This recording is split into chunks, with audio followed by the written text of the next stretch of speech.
Good evening, everyone. Welcome to the Education USA Graduate Application Camp. Today's session focuses on shortlisting graduate US institutions. This Zoom session is also streaming live on YouTube and Twitter.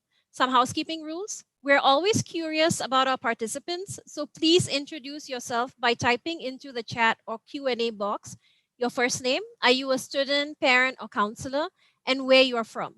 We recommend you use a headphone for our session today and kindly keep your microphone muted at all times and your video turned off. We are simultaneously broadcasting on multiple social media platforms. Rest assured, we will answer as many session relevant questions as possible from all platforms. Do post your questions in the chat box or comments section accordingly. Questions will be answered at the end of the session. Feel free to post questions anytime during the presentation.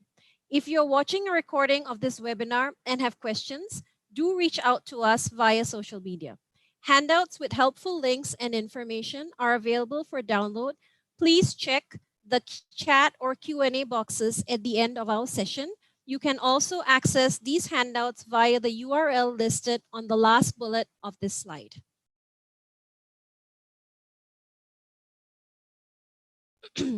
Education USA is a US Department of State network of 430 plus international student advising centers worldwide.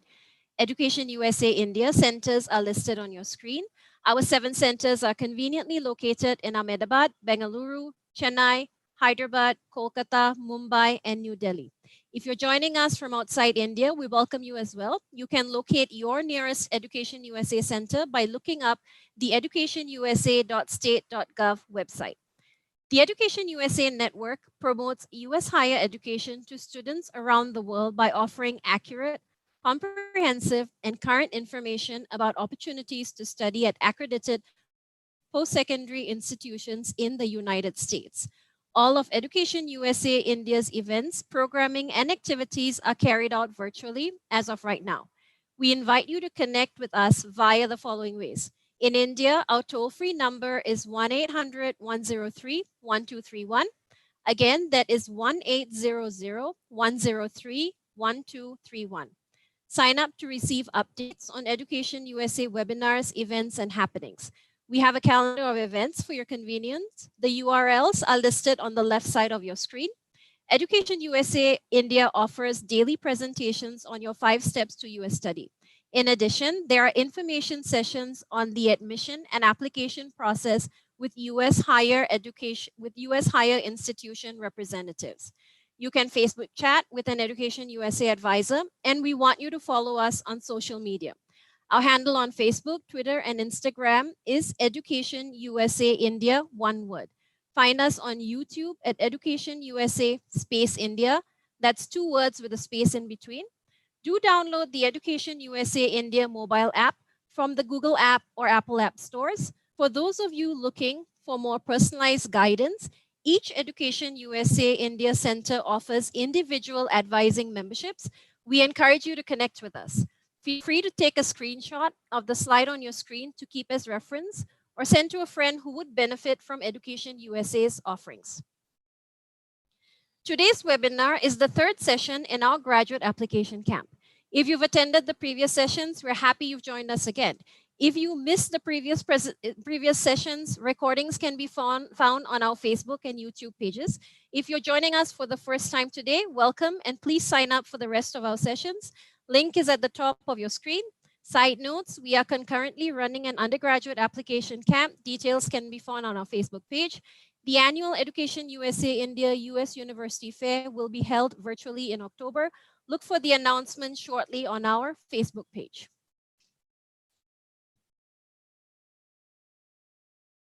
I'm your host and moderator for this evening. My name is Anita Bose Natarajan, and I am a senior advisor at Yashna Trust Education USA Bangalore. I graduated with a bachelor's degree in electrical engineering from the University of Portland and a master's degree also in electrical engineering from Cornell University. My engineering career focused on building the internet, starting with access nodes and then moving on to the internet backbone. Joining me this evening is Dr. Videsh Rajan. Dr. Rajan, you can turn on your video. He's the interim department chair and Kingland professor in the Department of Computer Science at Iowa State University. Dr. Rajan has held visiting positions at the University of Bristol, Harvard University, and the University of Texas, Austin. He's also a professor in the Software Engineering Department, Information Assurance Program, and the Human Computer Interaction Program at Iowa State. Professor Rajan earned his master's and PhD in computer science from the University of Virginia, graduating in 2005. He received his undergraduate degree from the Indian Institute of Technology, Banaras Hindu University, formerly ITBHU, in 2000. Dr. Rajan has chaired the graduate admissions and recruitment for computer science from 2014 to 2019. Welcome, Dr. Rajan. We are privileged to also have Carol Kersey. Carol, please turn on your video. A business mentor at Iowa State University at the Iowa State University Startup Factory. She guides the development of startup companies participating in a 52-week super accelerator program. In addition, Carol works very closely with the Iowa State University Graduate Admissions Committee on admissions matters. Carol holds dual degrees from the University of Kansas, a bachelor's of business administration and a bachelor's in mechanical engineering. Carol graduated with her master's degree in mechanical engineering from the Milwaukee School of Engineering and an MBA from the University of Iowa. As an added bonus, joining us as well is Nicole Lewis. Nicole, please turn on your video. She is the graduate program administrator with computer science at Iowa State University. Her areas of expertise are graduate programs, student affairs, and academic advising. Nicole holds a bachelor's of music teacher education, K through 12, from the University of Northern Iowa, and a master's degree in student affairs from the University of Northern Iowa. As you've already realized, all four of us have been where you are. Our collective experience covers graduate school applications, admissions, academia, and industry. Today, we pull back the curtain and hear from folks who are decision makers behind graduate school applications. Carol and Nicole will start off with the presentation, and Ridesh will reflect on his personal experiences from graduate applicant to graduate admissions chair. Over to you, Carol, Nicole, and Ridesh. Let me just stop sharing. Carol, go ahead, start sharing your screen. Thank you very much for the introduction, Anita. Really appreciate it. And appreciate the opportunity to be here today to talk with you about a process that we believe really makes a difference in your graduate school experience. So what I'll cover... We don't see your screen yet, Carol. Okay. Should be sharing. You have access already? There we go, it's starting. There we go, perfect, perfect. Perfect. Sorry, go right ahead. Thank you, Anita. I'll be covering the shortlisting process, and we'll walk through some examples so you can see how the shortlisting process works. And then Nicole will walk through some advice for the admissions process. And then Ridesh will cover his personal experiences of applying and using the shortlisting process for graduate school. And then we'll have a good Q&A portion, so please submit your questions for that. So to get us started, probably the big thing is to think about why you're doing the shortlisting process to start off with. And here in the United States, we have a really rich wealth of institutions really for you to choose from. And there are really over 4,000 schools in the United States. And of those, 1,000 of them offer graduate degrees. And so you've got a lot of choices. But really finding a way to whittle down the list to focus on the ones that are the best fit for you is really the benefit of the shortlisting process. This allows you to find the schools that meet your priorities and your needs, and it gives you the benefit of saving time filling out applications. You don't spend time filling out applications for schools that aren't a fit for you, and then you can also focus your application fees on those schools. So from a high level, the shortlisting process is actually not very complicated. In 5 steps, you can go through to figure out what are the schools you should focus on. This starts with really understanding what your priorities are and what's most important for you. We kind of break this into musts and wants. From there, you'll use that information to figure out which schools will fit. So you'll be able to use websites, you can use Google, you can talk with your advisors. So there's a lot of resources you can pull in to the process of finding the right school. Once you have this information in step 3, you can start to create your short list. This is really the first information that you find from those resources. But it's not really a complete list. You'll actually have to do some more work and gather additional information by contacting schools to get more information from them. And then finally, you'll have your short list when you're done getting that information, and that'll give you the list of schools to focus on. After that, you're ready to start the application process. You can use this to tailor your the tests that you need to take, figure out what information you need to provide to the schools, and then write essays that are really fit for what that school is looking for. From there, you'll submit your application. The admissions committee will look at that, and then you're ready to start the important process of your visa and planning to arrive on campus. So this is really finding housing, making travel arrangements, and then you're all set, gold star, to start your graduate school experience. So that's really the process from a high level. 10 steps will take you from understanding your wants and needs all the way to starting graduate school. Now, this is a process that can take 12 to 18 months. So it's really important that you plan your time, create a schedule so that you can meet the important deadlines. The main ones that I want to point out for the deadlines are really in step 7 is understanding when schools are accepting deadlines. Every school is different. Every school will have maybe a couple different deadlines. You really have to think about a schedule that allows you to get your application in on time. It's also important that you leave enough time in step 10 to arrive on time and also to get all of your application materials. So getting a budget and a schedule is really an important part of your shortlisting process. So let's work through an example to see how you put a schedule together. So let's say you want to attend Iowa State in fall of 2021, and you would like to be part of the computer science graduate program. So we're going to work through an example about how you get that done. The first step in creating your schedule is to think about, when do I need to actually start classes?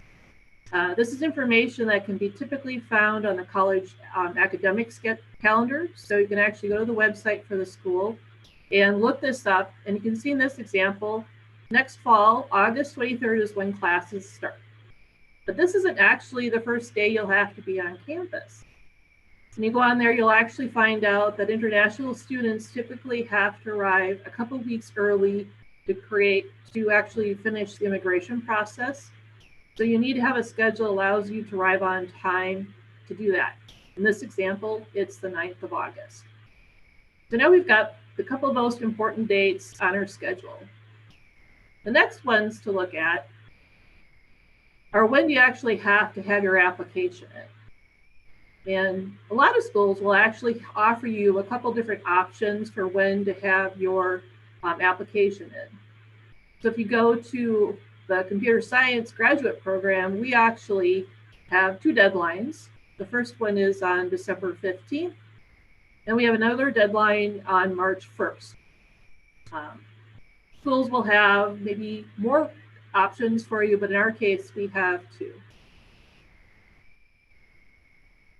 When we think about creating a schedule, leaving enough time for things, we will generally advise our international students to use the early deadline, which in this example is the 15th of December. This gives us enough time to get that application in, to do the admissions review, and then to communicate the admission decision at the start of 2021. This is an important kind of time frame because this will give you enough time to get all your offers in and then make your selection and then complete the visa process and the housing and the travel arrangements. If you waited till the March date, there simply wouldn't be enough time. You'd probably get your admission decision in April, and that will only leave about 3 to 4 months to complete the rest of the process. So From here, we know that we have to really be aiming for this December 15th date.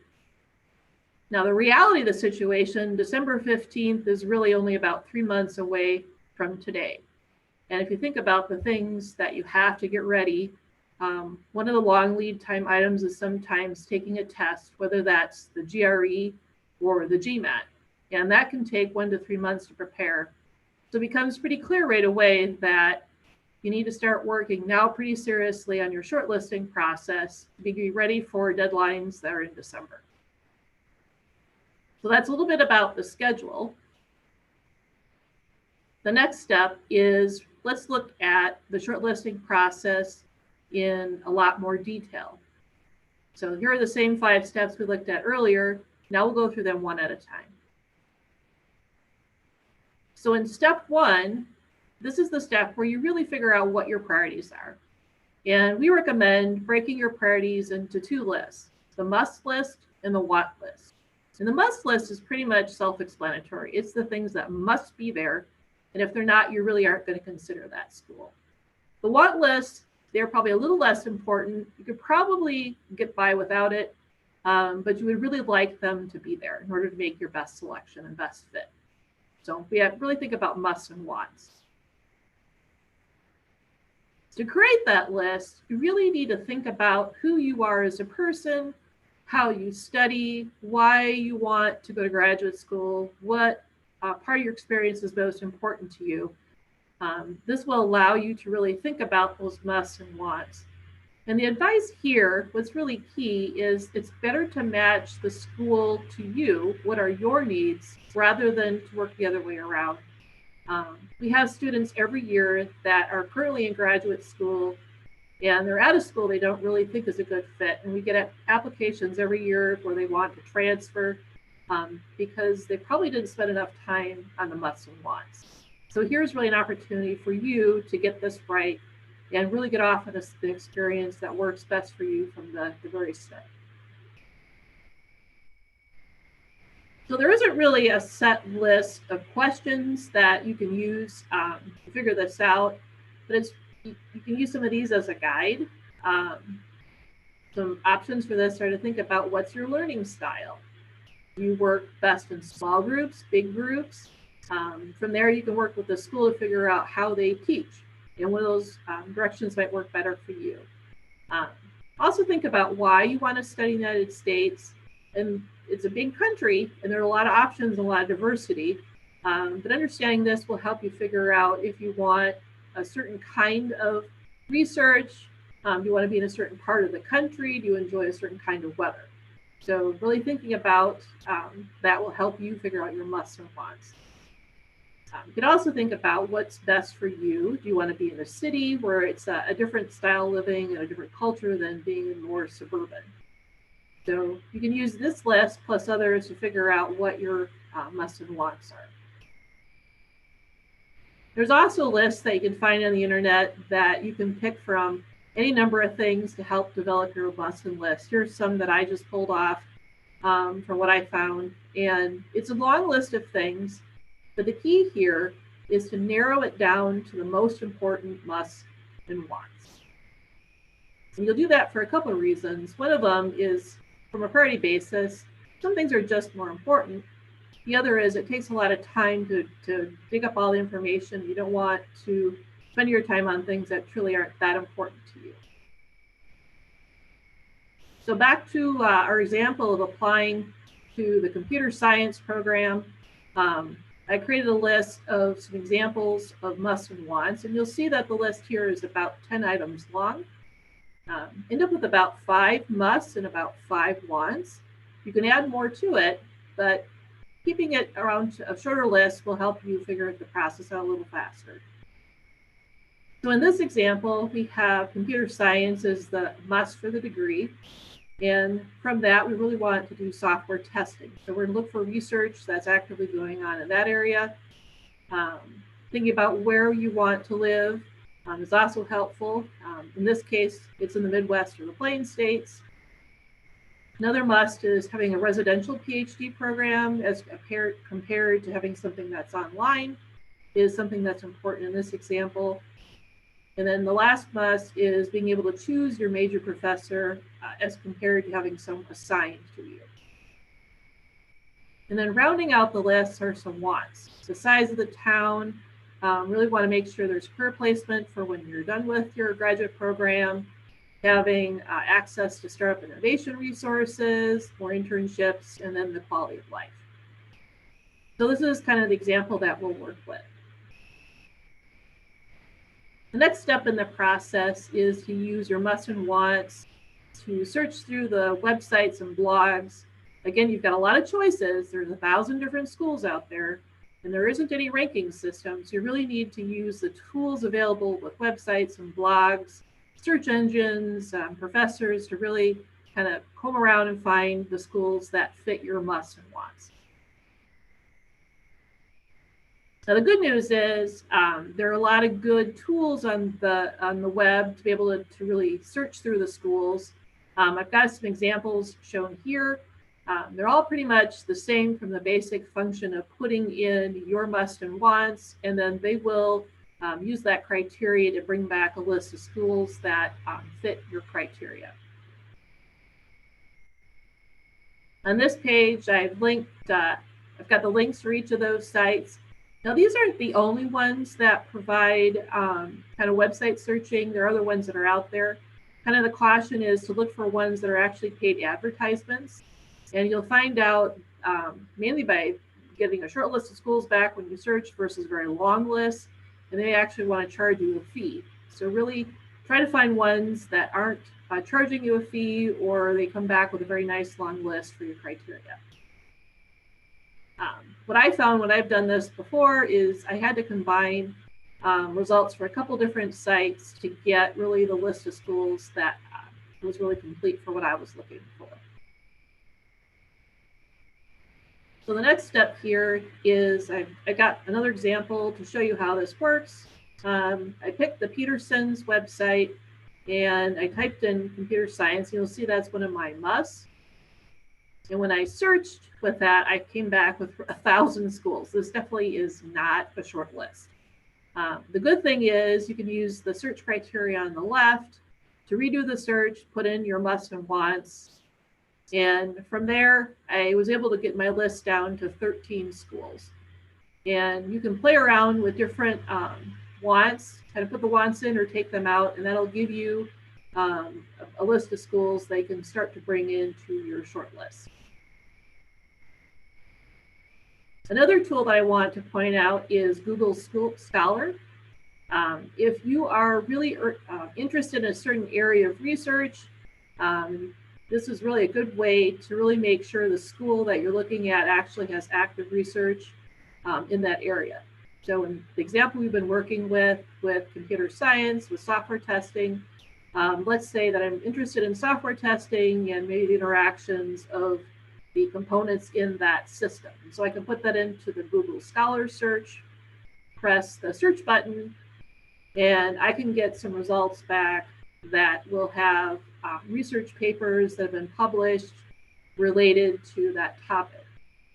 From there, I can actually click on the links and find out more information about the published authors of those papers and find out what institutions that they're tied to.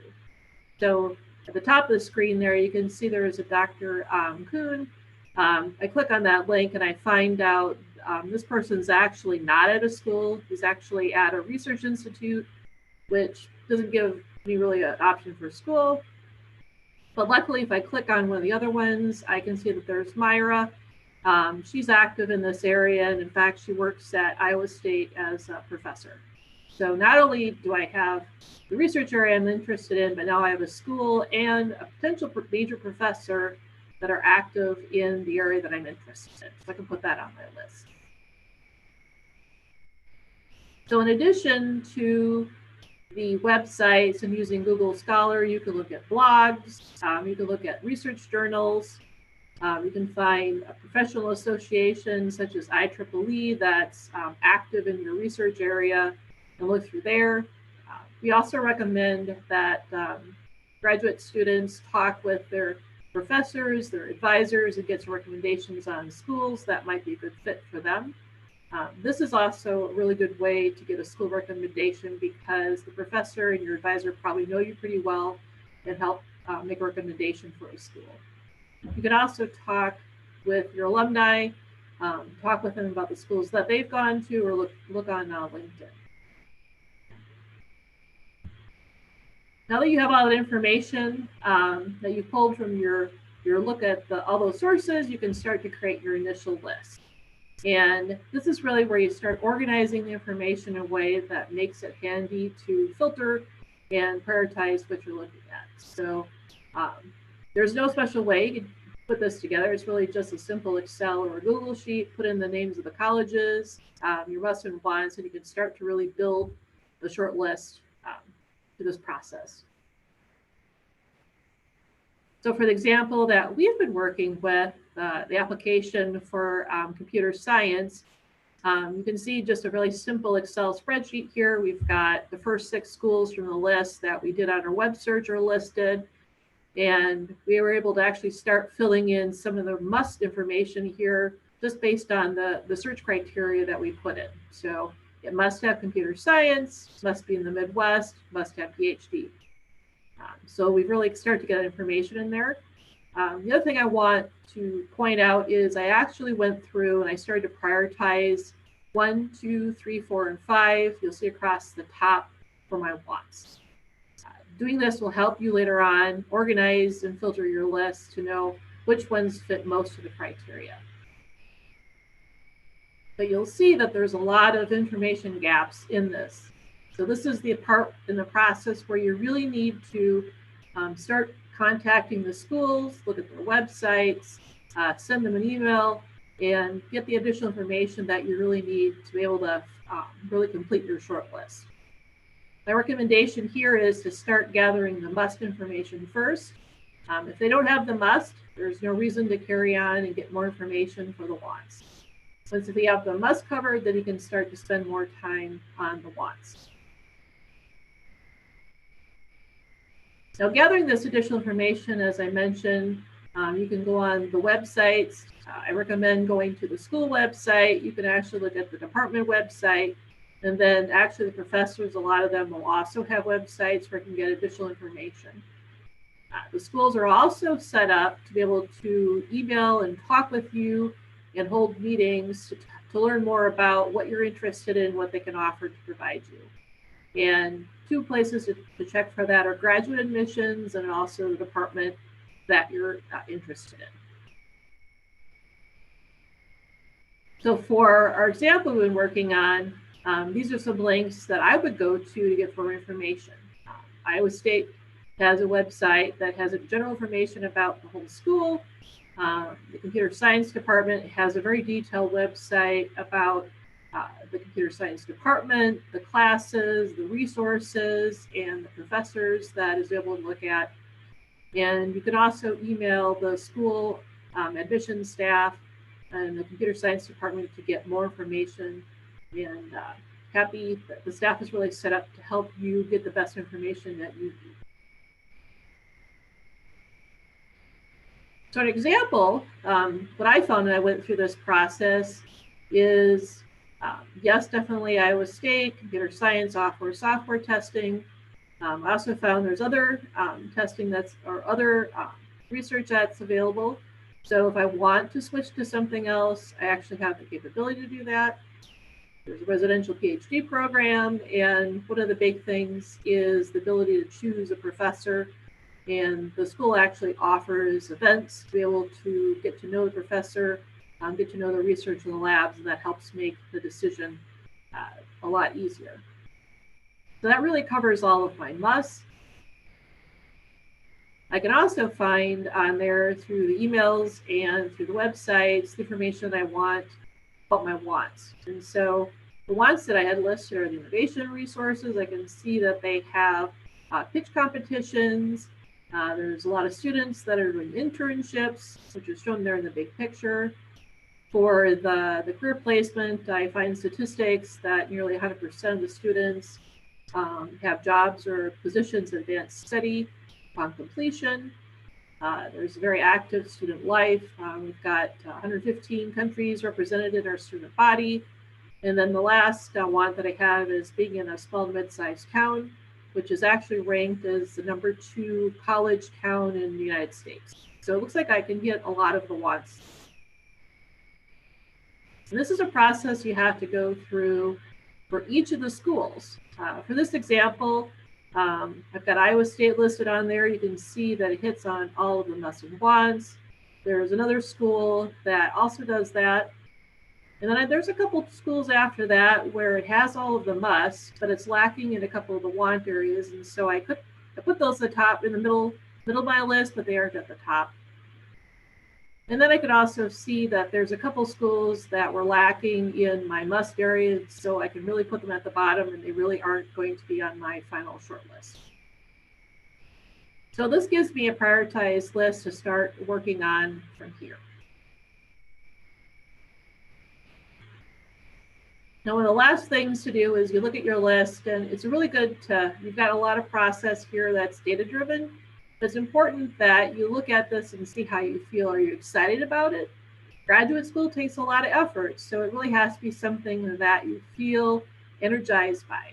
So take a look at your list and make sure you feel this is something that really relates to you. If it doesn't, then you need to really go back and look at your musts and wants. And if you really need to think about adding a school, it's okay. Add it on. It's okay. So you've got your shortlisting process done. Now you're ready for the application process.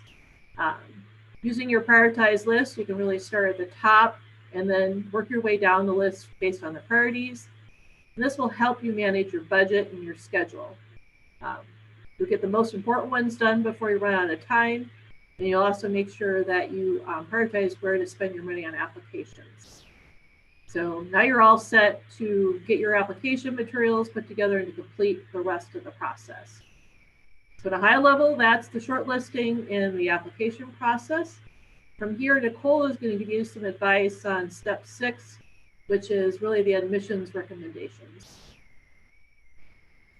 Hello, we have 5 admissions recommendations for you to strengthen your application beyond just turning in those standard documents like your transcript, your resume, letters of recommendation, and a statement of purpose.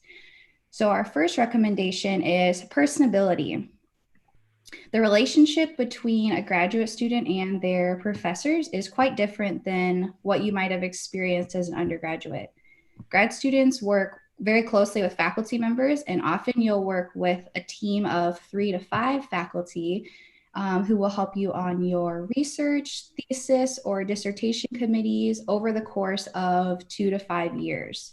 So that being said, professors in your prospective department are really going to want to see that you're able to work well with them if they were to accept you as a student. Iowa State hosts an open house each semester and we have one coming up in October, on Friday, October 9th, and our link is listed there. Here you can learn all about Ames, the university, the department, and then we'll also connect all of our applicants with one faculty after you've had an application submitted. Most universities will have open houses. Some will have them for their department. Some will have more of a general graduate college open house. So you'll need to look specifically at the schools you're interested in. The second recommendation is academic compatibility. Since graduate level work is highly specialized, prospective grad students should seek out schools, departments, and faculty with similar objectives and goals. So thinking back to those wants and needs that Carol was talking about, making sure that those fit into what the school's goals are. Admissions committees assess your academic interests and plans in relation to what we have to offer. Committees also want to ensure that you understand the resources and tools that are available to you as a student. So this is in part why prospective students must tailor your cover letters and essays for each school that you want to apply. Carol, we go to the next slide. Thank you. Our third recommendation is investment in the process. Graduate admissions committees want to know that you're invested in the process of earning the advanced degree, not just the job that you hope to get after graduating. Earning a graduate degree is a major time investment. Departments want students who are genuinely interested in expanding their knowledge and exploring important, relevant research topics. While it's essential to articulate your career goals and your desired trajectory, don't overlook the time that you're going to spend earning the degree. Our fourth recommendation is original thoughts. Admissions committees highly value students who can develop and articulate original ideas. You can do this through statements of purpose. You're usually asked to outline your current and expected research interests. This will give you a chance to show off your original ideas in concise and thoughtful ways. These essays are typically shorter, so you need to be succinct and clear about your research interests while also being original and genuine. Not all departments require a statement of purpose, but providing one anyway can help strengthen your application because that will allow you to provide those original thoughts in a different way. And then our last recommendation is passion. So similar to above, admissions committees want to see that you are passionate and genuinely interested in our field. So some things you can think about are, have you made contributions through previous research or work experience? Are you changing careers because of a new life passion?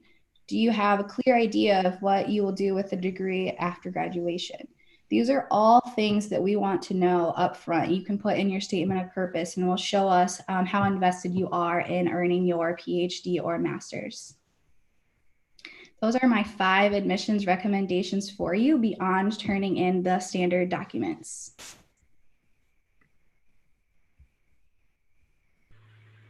Next, we have Dr. Rajan. He's going to share his personal experience kind of going through the application process and being admitted to computer science.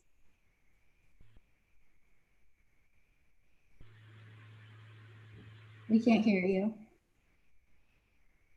So Dr. Rajan, if you're talking, maybe you have to take yourself off mute.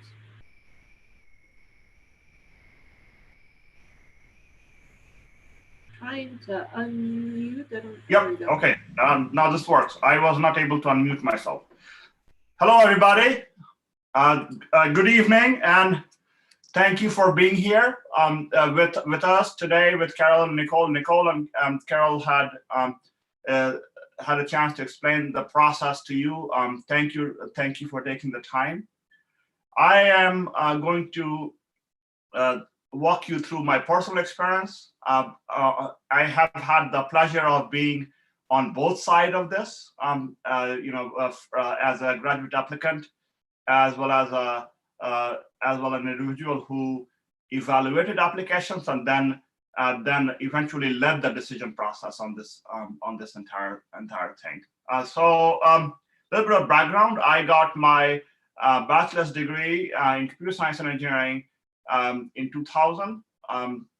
This was the year that Y2K problem. We were hearing a lot about Y2K problems, and everybody was somewhat scared and excited at the same time. After my bachelor's degree, I decided that perhaps academia is not for me. So I went to work for Lucent Technologies, which was a branch of AT&T, branched off of AT&T, and eventually established itself as its own company. And now it has been acquired by other folks and so on.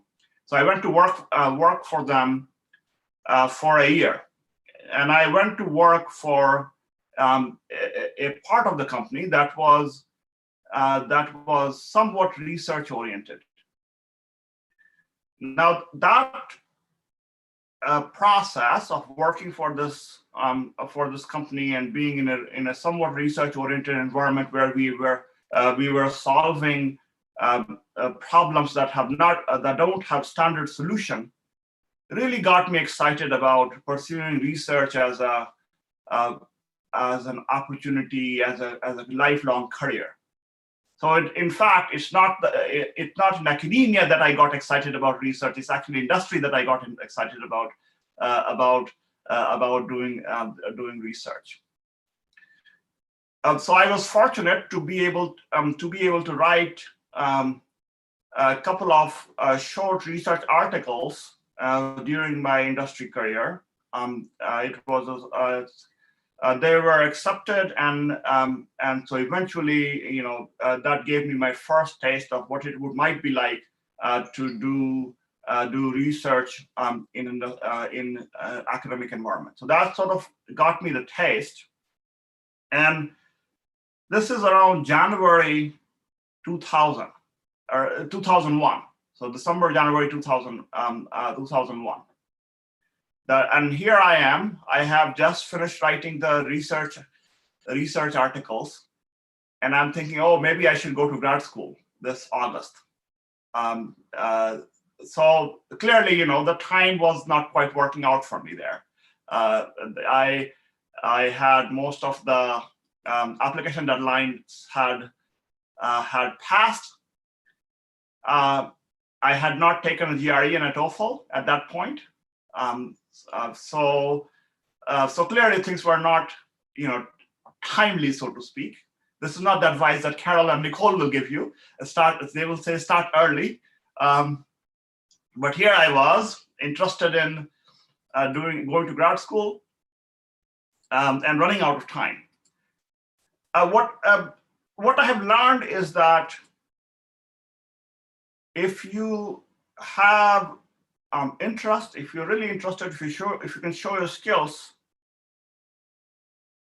there is almost always a way to get your applications considered and reconsidered. Because at the end of the day, professors are always looking out for their next best student, right? That's the graduate programs are always looking out for the next student who is going to go and make a name for themselves. So don't ever hesitate to reach out to graduate programs, reach out to professors, and say, okay, listen, this is what I've done. I'm interested in coming to graduate school. Here's my situation. What can we say about it? And so that's what I did. So I applied to 4 universities at that time. I applied to MIT, I applied to Rice, I applied to University of Virginia, and I applied to University of Pittsburgh. And I had my reasons for these 4 applications. I applied to MIT because MIT at that time did not require a GRE. So it was recommended, but not. So I was able to apply. I applied to University of Virginia, Rice, and Pittsburgh because each of these 3 locations I knew somebody who was there already. I knew about their program, and I felt that because I knew a student or 2 there, I would be very comfortable. At least they would be, because this was a new country, new city, a whole lot of new processes. So I felt more comfortable. So that was my reason for selection. I received admissions from all 4 of them, but I did not receive financial aid from MIT. So I decided to, because I was from a background where I could not afford to pay for my graduate education, I decided that I'm going to pick a school that is going to pay my tuition and pay me some stipend so that I can survive in a new country. So that was kind of how it worked out. University of Virginia had both the reputation as well as they provided me a very nice tuition and stipend package that allowed me to pursue my goals without without having to rely on my family, which at that point I couldn't rely on them. That was kind of how things were at that particular moment. So I did eventually go to University of Virginia. I did my master's there, and I actually was a master's student. I hadn't fully committed to a PhD program at that time. So I thought, okay, maybe I will do a master's and go off and do some research, and maybe I will like it, and then I will go to industry. That was kind of the plan. In selecting advisors and in working with a master's advisor, having the first real research result out during my master's degree was what really prompted me to stay on and do my PhD. Okay. So here, what I would like to say is that even if you're not sure about whether you are going to do master's or PhD, don't feel so bad about it. You're not alone. There are lots of folks out, especially those who have not worked as research assistants before, who are in a similar boat. So try out, see how you like it, because you always have the option to finish your graduate program with a master's degree, or go on and do your PhD. So I would say that you should always take a chance if you can. I finally finished my PhD in 2005. So it took me, I was in an admissions committee for some time, and then I became the chair in 2014, and I was an admission committee chair from 2014 to 19. So during these 5 years, our graduate program grew from around 100 people to around 200 people. So we got a lot of interested folks, a lot of applicants from all around the world, some new places that we did not have applicants from before. So what did we start to look for when I was a chair, and we continue to look for those same characteristics. Almost always, a well-articulated, original, and personal statement of purpose makes a difference. Over my career as a graduate admissions chair, you wouldn't believe how many applicants I have seen and how many statement purposes I've seen that begin with, since I was a child, I was interested in computers, right? I have probably read that sentence in over 1,000 statement of purposes before, right? Don't do that. It essentially is statement of purpose is a short piece, a page, sometimes 2 pages. In our case, it's 500 words. It's a place for you to spend some time and tell your story. And your story is not the same as the story of the 20 sample statement of purpose that you have found on the internet. It doesn't work. It doesn't work that way. I mean, you have your own story. Tell that story.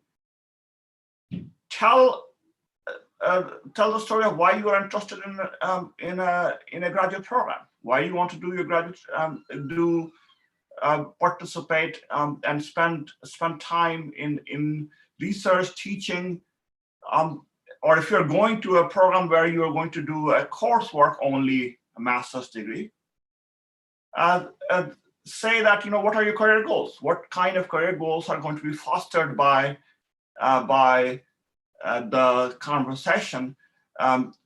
by this new degree that you are going to be getting. So take some time. My recommendation would be that take some time to do a really good job on your statement of purpose. People read it. They take the time to read it, and usually, this is that statement of purpose is something that the admissions committee looks at before they go off and look at your letters. Okay, so that brings me to my second recommendation from personal experiences. Work on your letters. You have to give your recommendation letter writers some time for them. You may have to remind them about the kinds of experiences that you have had with these letter writers. So, for example, if you did a project with somebody, you may have to remind them, okay, you and I did this project in the year 1998, and remember that this part of the project was very impressive to you. In my case, I did a project with one of my professors that blew out his whole lab, but eventually led to a good research result. There was a virus that was spread around the lab. Just a little story there. But it helped them. It helped them remember what I was able to do, what my skill sets were, and write me a letter that got me into different graduate schools. Remember that if somebody is telling you that they don't have the time, don't insist on getting a letter from them, because that is their polite way of telling you that maybe you should go find somebody else to write a letter of recommendation for you, because I won't be able to provide a very strong letter of recommendation for you. So be very careful. When you hear somebody saying, "No, I won't have the time. I really like to do that, but this is not a good time," go find the next person, because that's a really important piece of your application that you're going to be providing. So take a little bit of time to find good letter writers. And some of you who are at universities already, develop those relationships. You don't have to wait until you're ready to apply to develop those relationships. Develop those relationships early. Do that now. If you are start to do something outside the coursework with your professors. If you want them to eventually write a letter for you, start to do something outside your regular job with your immediate mentor. That might allow them to write letters for you. So letters are really, really important. Everything else, yes, it has to be there, but it doesn't make or break. But what you say in your statement of purpose and what others say about your letter of recommendation really matters. So at this point, I would stop and see if there are any questions. I can then follow up on those questions.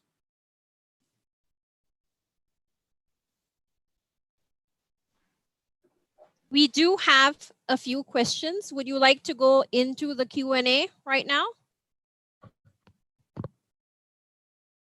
Okay, Ridesh, you're mute again. All right, so the first question is, and I think it should, probably Nicole will be appropriate to answer that. My question is about application fees. Application fees are high for a lot of Indian students. Do universities have the option for application fee waivers?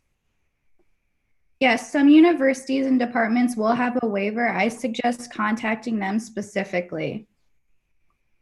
Okay, thank you. And also I wanted to add that sometimes when you attend the virtual fairs, you will have universities that offer the fee waivers, or you can also ask them at that point if they offer a fee waiver. it never hurts to ask, but be polite about it. Don't insist that you need one. Be polite about it, and sometimes you actually, do luck out really well. Okay. Next question for both Carol and Radesh. Can one change the specialization after getting admission or during the course of the program? That means once they're in there already or while after the first semester. Yes, So typically. go ahead, Carol. Go ahead. I was going to say, yes, it's possible to change your area of specialty. And we oftentimes have students that will come in with 2 to 3 areas that they're interested in. We would like to work with them during their first semester or first year to get that narrowed down, because it is something that is good to have figured out by the time you're selecting your major professor and starting your research. So I will add to that. So there are two kinds of changes. One change is from a field of specialization, such as, I got admitted into an electrical and computer engineering program, and now I want to work in computer science. So that kind of change. And then there is change from, I thought that I am an AI person through and through, and I really started working with this person, this individual, on molecular programming, and now I like molecular programming much more than I used to like AI, right? So that is the area of specialization. Universities tend to have flexibility on both fronts. Both changes are permissible, but the timing is really can make a difference on how long one stays in a graduate program.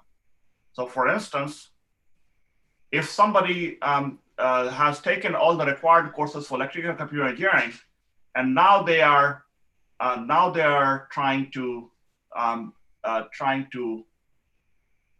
apply for a computer science degree, and they may have to take almost all the courses that are often very, very different.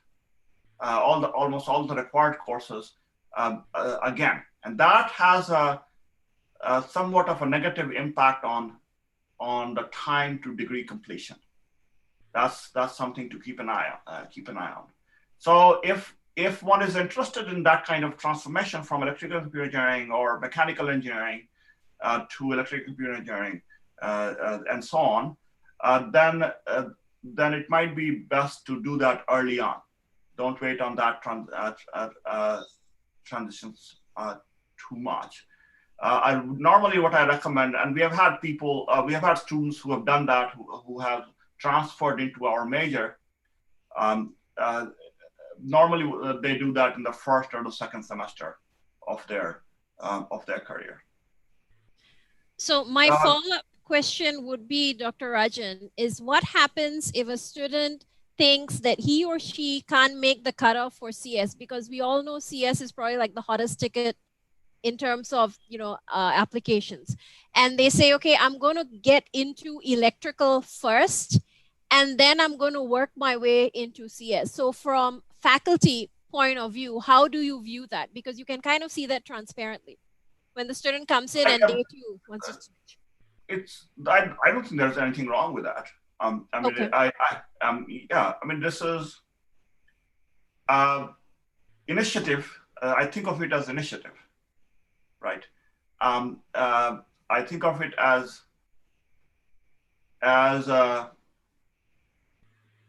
not taking no for an answer and willing to prove themselves, right? So typically the way I've seen such students work is that they would get admitted into different majors, and they will take some of the courses in our major, and they will do really, really well. And then they will say, oh, look, here is my theory of computation grade. Here is my algorithms grade. And I have done so well. Can I have a transfer to your program? And in most of those cases, we say, yes, welcome. Come, you are going to be a productive member of our program. it has also worked out the other way around, is that some of the students have taken courses and they take one or two courses and they decide they are not doing so well. So maybe they thought that they will do well, but they got into competition and that was it. That was enough of a detractor for them to say, okay, I'm just going to finish up what I was started, and so on. So I personally think that it is very, very desirable for all pathways to be explored, whichever one leads you to success. Because at the end of the day, it's the ability of a student to solve a problem that's really, really important. And this is really, they're hacking their life, right? So it's really very, very useful problem that they're trying to solve. Others might have a different point of view, but this is my point of view on this matter. Okay, so it is possible, it's not totally frowned upon, because there are a large number of students who come and approach us and say, I don't think I can get into this, but I can get into that, what about it? So it's always good to have faculty know how on that. Yeah, it's not frowned upon. I think at the end of the day, being in person also gives you more opportunities. Going to somebody's office and talking with them, although that's not quite possible these days, but when I'm sure that soon it will become possible. But doing that, taking somebody's class, taking a professor's class, and so on, opens doors. And so that's really, I would encourage folks to try to do that. Okay, thank you. So before I ask the next question, we have viewers from Burundi and Meghalaya, so outside India, and we are wondering if you could tell us in the chat box how you found out about our EducationUSA India promotion, so we can, find ways of promoting our webinars to you, whatever channels however you're finding us on. So please type that in the chat box. Okay, so the next question is a two-parter, and it's very relevant to COVID at this point. So students who have just been promoted from their 6th semester into their 7th semester, they were not required to take exams. And what they're saying is, in order for your application to be complete, you need to have 6 semesters worth of transcripts, grades. So if they have nothing to show for the 6th semester, how is it going to be handled in an application? Is it considered complete? Maybe Carol, or one of you three, whoever. Yeah, it's something that it's definitely a situation where we face students that can't take exams either through their university studies or they can't take the GRE. So what we find is reach out to the admissions staff and explain the situation with them. And any school that is worth attending will work with you to figure out a process that will meet your needs and also what the school's looking for. We use a holistic process, and we'll look at all of the application materials and use that to make a decision. And typically it's not just any one exam that'll kind of make all the difference. So complete is having a full picture of the student. It isn't really all the boxes are checked. That gives a full picture of who you are as an individual. I want to add to that, and this is a unique situation that we are all in. Nobody anticipated that. You certainly did not anticipate that as a student. You had no part to play in this. I think so. It's really, really important, and we understand that. As a student, you are on the receiving end as much as we are. So take the time to reach out. It might help a lot also to just ask for your university to issue an official letter saying that during semester X, no exams were conducted, and just include that with your letter, right? Because different universities have different ways of dealing with this. Some universities did choose to conduct exams. Some universities chose not to do that. So my recommendation would be that you include get some sort of a letter, reach out to the deans in your university and say, okay, could we just get a letter certifying that there were no exams in this semester, and then include that letter to further strengthen your application. But bottom line of this is that this is a unique situation. We are all human beings. We need to work through this in the best possible ways. So reach out when you need help. Don't feel that you're all by yourself. Reach out, and somebody will listen and act on it. So the key takeaway for our participants is if you are unable to take the GRE, if you were not given exams, if you're unable to get your degree certificate in time, please communicate effectively with the university. And I always tell students, give them a little bit of an explanation as to why it happened. Not just my university is refusing to conduct exams, a little bit more such as, it was a state regulation that I was unable to do it. And a lot of times universities are willing to work with students. We are getting a number of requests for admissions information from Iowa State University. So Nicole, maybe can I ask you if there, the URL for Iowa State, if you could post that in the chat box, students will have access to that. All right. Then one of the questions was, if I'm applying for a non-STEM degree, can I do so without taking the GRE? Is the GRE compulsory for non-STEM? Every program will have different requirements for the testing, or if any testing is required at all. It just happens to be for our computer science graduate degree that we look for a GRE.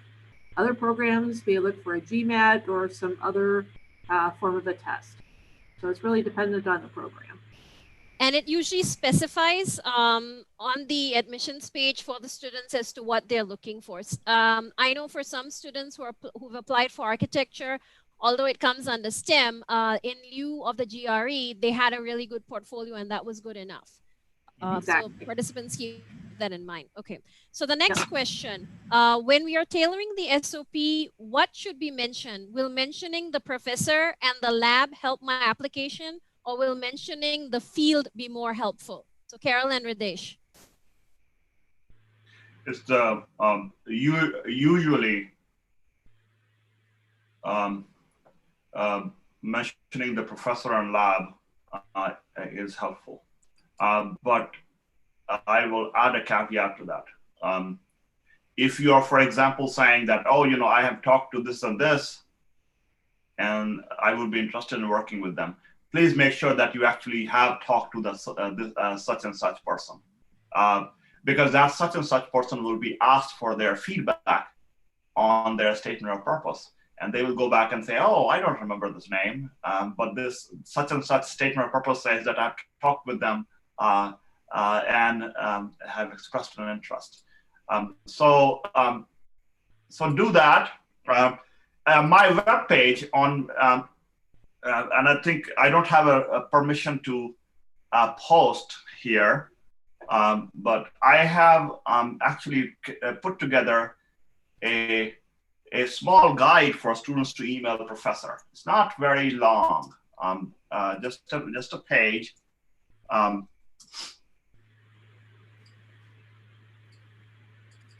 And if you are interested, you can. I will post that here, Anita, in the chat. In the chat, yes, please. And you can just send it to the rest of the students. Yeah, they all have access. They can view what's in the chat box. I think it's just somehow saying that I can only post privately to you. Okay, and then I will repost it, no problem. Okay. Okay, so the next question, shall I ask? Yep, go ahead. It's interrelated. How important is the CGPA, and can I apply to colleges if I don't meet their GPA cutoffs? how important is the grade point average, and Yes. can I apply whether if you don't meet? If you don't meet the grade point average, don't apply.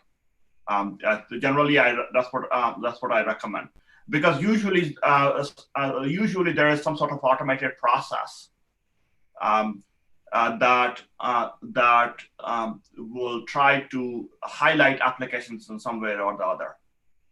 Right. So the exceptions to this would be if you actually got in touch with somebody at the university and say, look, I had a bad year. It had an effect. It has an impact on my CGPA.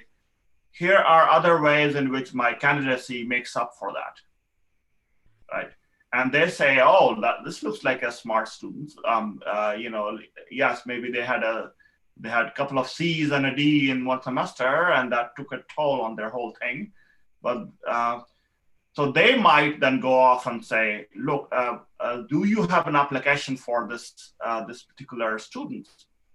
And so can I have a look? Can me as a faculty take a look at this application and see, and they might advocate on your behalf. So that seems to be one way in which you can do this. Build off of that, it definitely is something to reach out to the mission staff and to talk about your circumstances and put that information into maybe addendum to your SOP. And it's also something, one of the reasons we ask students to take the GRE is it gives students a chance to redeem themselves if they've had some challenges during their coursework, so that they can show their talent through the GRE. Okay. And this is going to be a special year about CGPAs, because there are across the world there have been many challenges associated with giving exams, taking exams. So if somehow because of the way grades are computed during the COVID times, your CGPA has suffered more than usual, I would suggest that participants do reach out and talk to the graduate programs because there are different considerations this year. Yeah, definitely. It is something to have the detail showing semester over semester with your classes, so that you can see that you've been able to perform well in classes maybe before there was a COVID situation. And I'm also going to add that students take the time to present themselves well to faculty before emailing them, which means if you're putting together a resume, it shouldn't have 5 lines on it. It should look fairly decent and detail what your profile is, so the professor has a reason to give you special consideration. That I feel is very important. Okay, one question from our participant who's from Africa University, I assume Burundi. At Iowa State University, do you have a combination of job opportunities, assistantship programs, graduate instructorships, teaching opportunities, fellowships, financial aid, grants, scholarship opportunities that an international grad student can use to finance his studies at Iowa State? Yes. Yes, we have many teaching assistants and research assistantships available for students. We're working on building our list of fellowships and scholarships that students can apply to. And there are some universities. I wanted to add to this, Anita, that every PhD student who's admitted to Iowa State gets a full package of 100% tuition scholarship and a stipend. So the key is to get admitted, and for a PhD student. In master's student, it varies. And also there are some US universities where if you qualify for teaching assistantship and a graduate assistantship, you automatically, your status gets changed to in-state tuition. So, your tuition falls down to 1/3. So that is something also for students to keep in mind. It's not only a scholarship, is sheer getting a research assistantship also will help you out. Next question. What I've heard is the letter recommendation is recommended to get from a professor, academia. But if I have industry experience, how much importance would a professional letter recommendation hold as opposed to academia? And this would be for students who worked a couple years in industry. For the letters of recommendation, we recommend that students have, well, we look for 3 recommendations. Having 2 from academia is good, along with if they have work in industry to also include that. So it's a real full picture of the student and the work that they've done. So having a blended approach with both of them is good. So I will add to that and say that if all 3 recommendations are from industry, that might not work so well because it will not show the capability of the students in an academic environment. So that's really, really important, because somebody who has seen you in classes, somebody who has seen you doing thesis projects and this and so on, we would like to hear from their viewpoint of about you. Now, there are certain exceptions, and this one of these exceptions is, if you are a manager, technically savvy manager who can speak to your capabilities and your work ethics and your initiative and your ability to go get the job done, they definitely include that letter.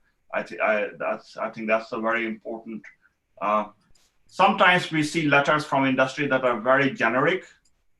He was a good guy, or saying that he showed up on time, that did all the pull requests that were assigned to them. Those tend not to be very helpful. So when you're asking letter from your supervisors in industry, I guess maybe tactfully ask whether they can comment on your technical skills and your initiative or not, and they don't feel pressured into giving you a letter that just is a very generic letter. That's my recommendation here. Thank you. From Abhijit, I'm a student of agriculture, and I want to know if there are any agriculture-related opportunities in Iowa, broad spectrum, and in organic agriculture, if any. Yes. I mean, this is so Iowa State University was founded with the College of Agriculture as its main theme. And since then it has evolved to University of Science and Technology, but the College of Agriculture is still a very, very strong college, and lots of programs, graduate programs in that area. Including hugely productive area, and I work through the startup organization at Iowa State. And I see companies every day with every facet of agriculture, from soil sciences to drones and imaging to seeds to the microbiome to horticulture practices. It just, every aspect of horticulture and agriculture is covered at Iowa State. Thank you. And if you're interested in combining the two, computer science and agriculture, we do have several students that will get research assistantships in other departments while studying in our major. For example, I know we have one student working in agronomy on a research project with them. Good to know. Thank you. Deep Charan, his question is, since most of the fall 2020 students are deferring their admissions, will it result in a decrease in intake for fall 2021 admits? Fall 2021. Most of the students are deferring to spring. Okay. Spring 2021. So, I wouldn't say so, but there are some that are deferring to fall 2021 and think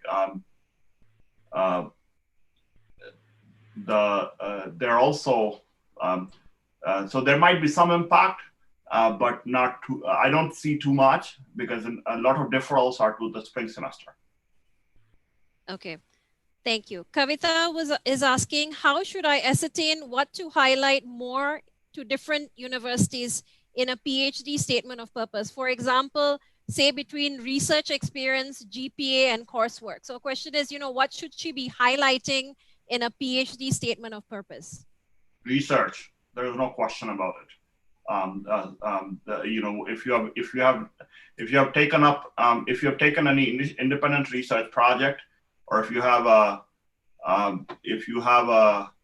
question that you have worked on for a while, where you can write meaningful, thoughtful things about that research question, I would say highlight that. It also is an opportunity for you to highlight synergies between your research and those of potential faculty members in that program. So that's the part that will change. So let's suppose you have done 2 or 3 different projects, and project A, the topic of project A has more people's interested in university, then you would highlight project A in that, so that it gets the attention of the individuals in that university. Thank you. Pranshu is asking. I wanna add to that a little bit. Now that I think about it, if your GPA leaves something to talk about, for example, maybe if you have had a semester off that was not particularly very good, then maybe including that including the rationale for that and your personal challenges, if there were any, in the statement purpose, would be useful and important. Okay, thank you. We are getting a lot of questions on, what happens if I can't, and I'll answer it, if I can't do my GRE subject test and whatever the qualifying exams are. The answer is you would have to email the institution on your own, the specific department that you are applying to, and discuss with them your specific case, and they will give you their determination whether the examination is required or not. So it's on a department specific basis for our students here. Okay. Yeah, that's correct. For anything that you cannot provide that's part of the requested documentation, reach out to the admissions team for help. And the follow-up question is, will that impact negatively? Because there would be other students would have taken the GRE previously, and I can't take it because of COVID, it's been canceled. So would that impact my application negatively? If you've reached out ahead of time and made provisions for that, and the team has agreed to go ahead and review without it, it won't have any negative implications. What tends to have a negative implication is if you tend to be sort of really forceful about it in a way that doesn't really understand or appreciate what the admissions process is using that information for. So if you're really one-sided with it, that tends to be the only negative side. Thank you. Pranali is asking, some universities require a semester of research theses from an institute of your choice. Thesis application involves mailing professors and no separate application process. Any suggestions on how to get a thesis in the institute of your choice? Ridesh, any idea about that? I did not quite get the question. When they say when the question was asking about the thesis of many institutions require a thesis of your one semester thesis. I wasn't sure what that meant. Are they referring to the thesis that comes after the master's as a master's thesis, or are they referring to a thesis that was part of the undergraduate program? Yeah, it's not clear. So Pranli, could you please mention in the chat box what exactly you mean? The next question is, what are the key points which should be considered while applying to a PhD program? So I will build on. I will say, go and look at the entire presentation that Carol gave. I think that was very, very well done and highlighted a lot of the a lot of interesting things that you need to work on. Remember that your ability to be comfortable in a graduate program is really the most important thing. Right? That's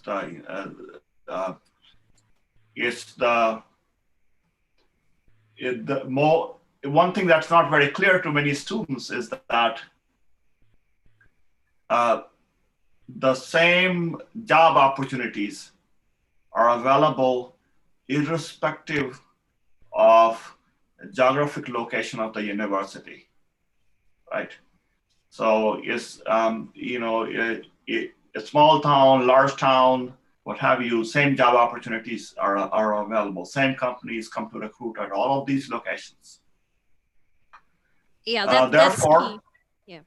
Therefore, it's if you feel that you might be more comfortable in a large city versus if you feel that you might be more comfortable in a safer environment, safer smaller city environment, I think you can make a determination based on where you want to live based on that, and then you can also make a determination on how you were received when you emailed individuals at that institution.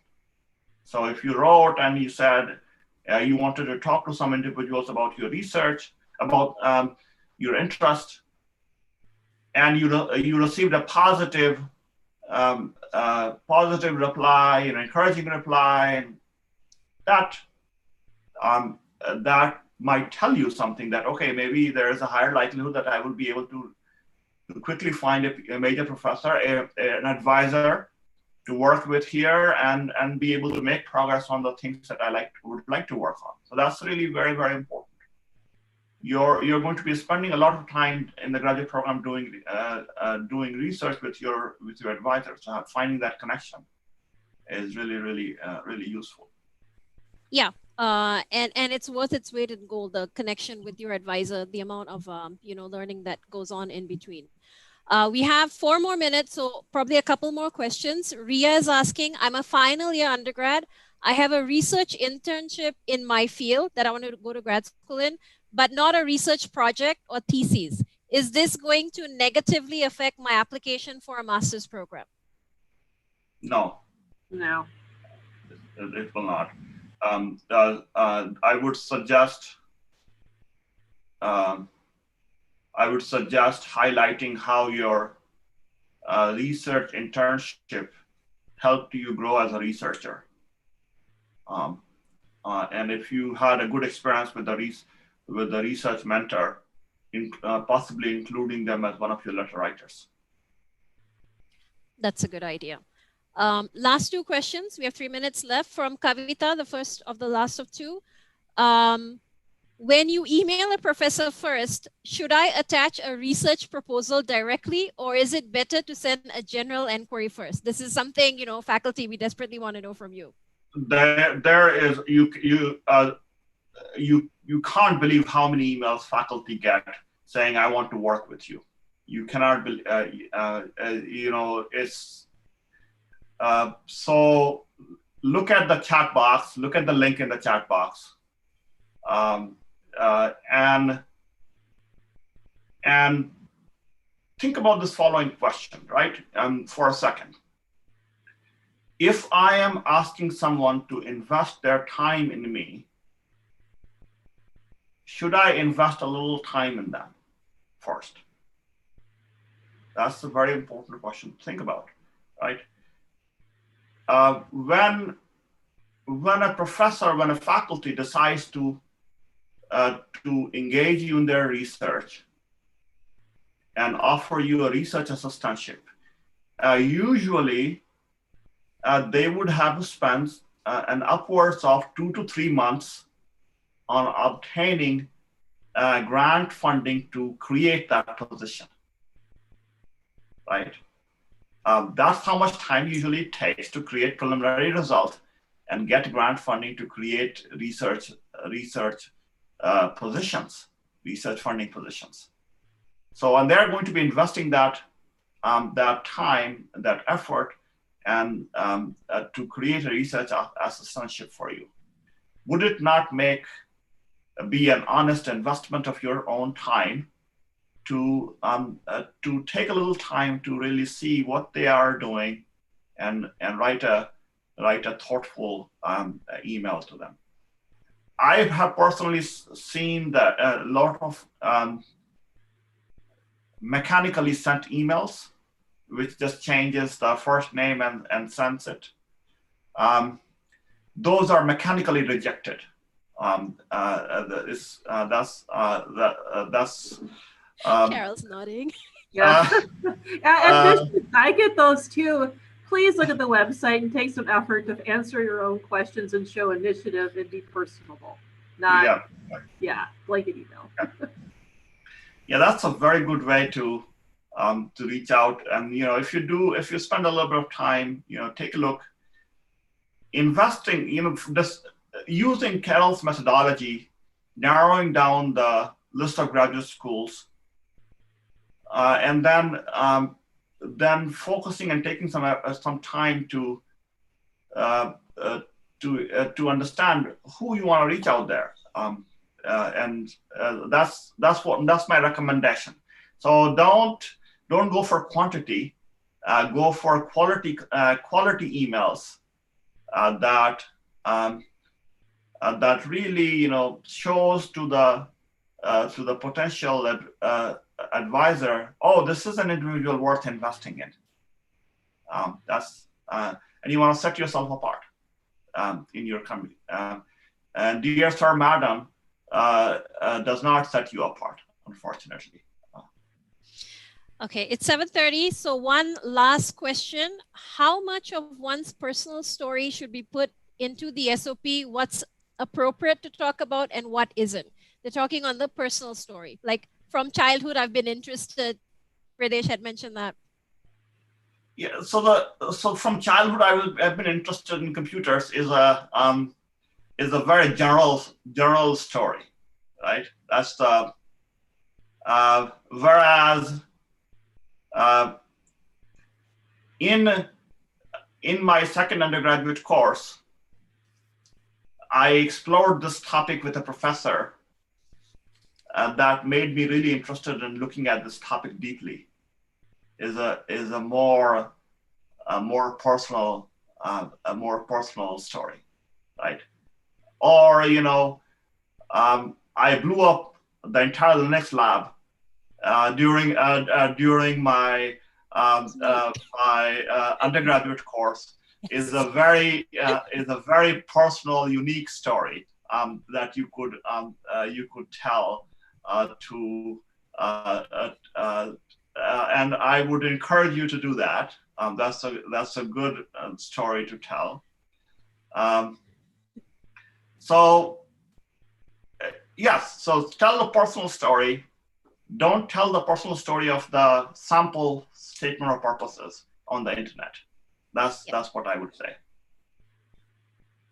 Sounds good. Yeah, that personal story of blowing up stuff. Yeah, but please don't blow up stuff on purpose. The ones of you who are still having access to that, we're going to get exactly hear right. it. Yeah. Don't take this as an inspiration. Yes, we've all done it accidentally. We can Accident. prove it. That's right. Yes. That's right. Yes. Okay. We've come to the end. Radesh, Carol, and Nicole, thank you so much for starting your day with us and taking us through your expertise and experiences. Thank you to all our participants from India and outside India. Everyone's welcome. And for your questions, a very special thanks to my Education USA India colleagues, Shanti, Janet, and Jaydeep, who are helping out diligently, and Orjita, who are helping out diligently behind the scenes. Thank you, everyone. I wish you a good night and a good day. Thank you. Thank you. Bye. Thank you all Thanks for so much. organizing this, and have a good afternoon and evening, everybody. Bye-bye now. Thank you. Bye.